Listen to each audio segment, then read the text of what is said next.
In our first instalment for Women's History Month here in Australia, we're going to talk about Edith Cowan. Edith Cowan was born in Western Australia in 1861. She had a pretty traumatic childhood. Her mother died in childbirth when she was 7, and her father was convicted and hung for the murder of his second wife.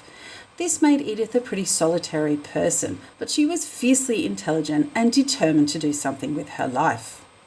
At 18, she married James Cowan, the brother of her teachers at school and the police magistrate in Perth.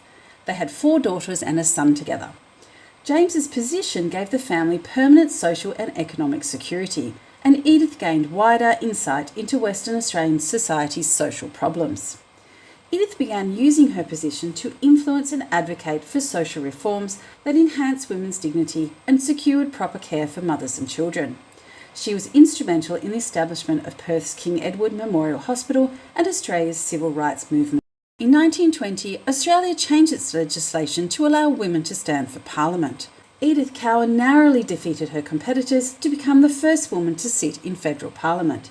She used her term to advocate for migrant welfare, infant health centres, women's rights and sex education in schools. Not surprisingly, this did not endear her to the men in Parliament, and she lost her seat in the next election. Undeterred by this setback, Edith continued her advocacy work for women until she died in 1932.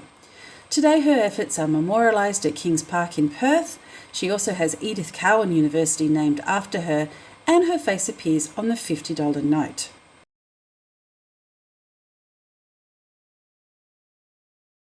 Now, you don't have to be dead to be of historic significance.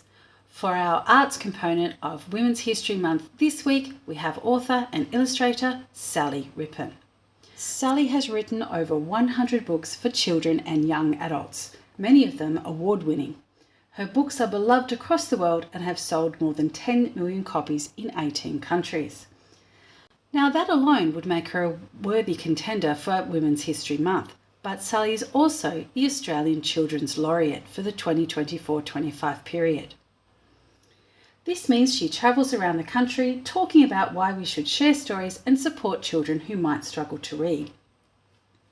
Sally's advocacy for reading started at home when she realised her son was struggling to read. It turned out that he was dyslexic and had ADHD, and she decided to write books to help him learn to read and encourage his interests. Sally encourages children to go out in the world to find stories and advocates for the value of walking to help clear her head for sculpting her stories. She also encourages reading in any form, including subtitles on TV shows. Now this is a good thing because my son really wants to watch Squid Game, and I'll only let him do it if he reads the subtitles. Sally's advocacy for reading is an important contributor to encouraging young people to stay in school and further their studies.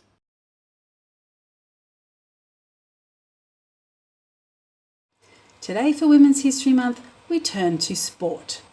Many of Australia's most successful female athletes have been Indigenous Australians. I often think that the only way to be taken seriously as a woman in this country is to be really, really good at sport, and nowhere is that more true than for our First Nations people. But I digress, because Evonne Goolagong Cawley is possibly one of the most successful athletes in Australian history of any gender. Evonne grew up during the Stolen Generations era in Australia. Although she was not removed from her family by white authorities, she remembers the fear of hiding from them. By the 1970s, Wiradjuri woman Evonne Goolagong was one of the most successful female tennis players of all time. She won 86 singles titles and is still ranked 12th in the number of all-time greatest tennis players in history. But her life was not without trauma.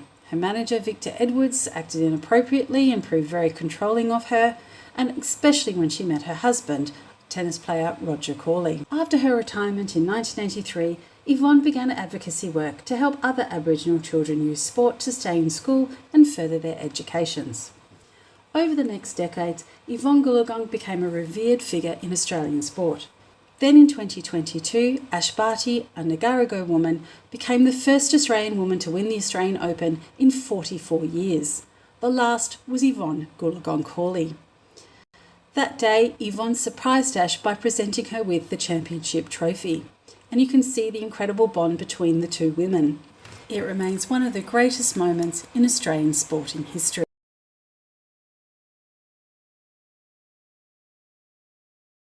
Our first scientist in Women's History Month is Professor Elizabeth Blackburn. She is the first and so far the only Australian woman to win the Nobel Prize. She's a professor of biology and physiology. Professor Blackburn won the Nobel Prize for her co-discovery of telomerase, an enzyme found in telomeres. This discovery proved revolutionary in the field of molecular biology. Now, what are telomeres? Telomeres live at the end of our chromosomes, and these are what form our DNA and give us our genetic traits. Telomeres play an important role in whether we are susceptible to certain types of cancer, like pancreatic, lung or bone cancer. Professor Blackburn and her collaborators discovered that the telomerase enzyme provides an immunity mechanism for our telomeres, and she has found that telomerase can help us stay healthy and well only when we look after our telomeres. More recently, Professor Blackburn has been looking at the effect of the way we live on our telomeres, and she's found that poor diet, lack of exercise, and psychological stress can shorten the life of our telomeres, making us more susceptible to illness and disease. She's one of the rare scientists that actually looks beyond genes and chromosomes to the effect they have on people. Professor Blackburn lives in California and is a staunch supporter of bioethics. She's also a mentor and advocate for the value of scientific research and policy. I expect she's having a really fun time around now. Now, the important thing about her research is that it has been biologically proven that improving your diet and exercise and reducing stress will actually lengthen your life, and we have her to thank for that.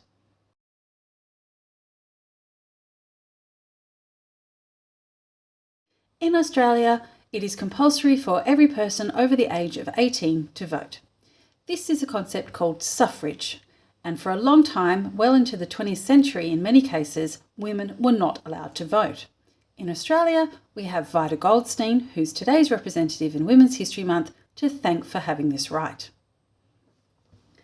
Vida was born in Victoria in 1869, the daughter of an Irish immigrant and a Scottish-descended suffragist. How their marriage worked is anyone's guess, as her father did not support women's right to vote. But he did support education and self-reliance, and all four of his daughters benefited from this.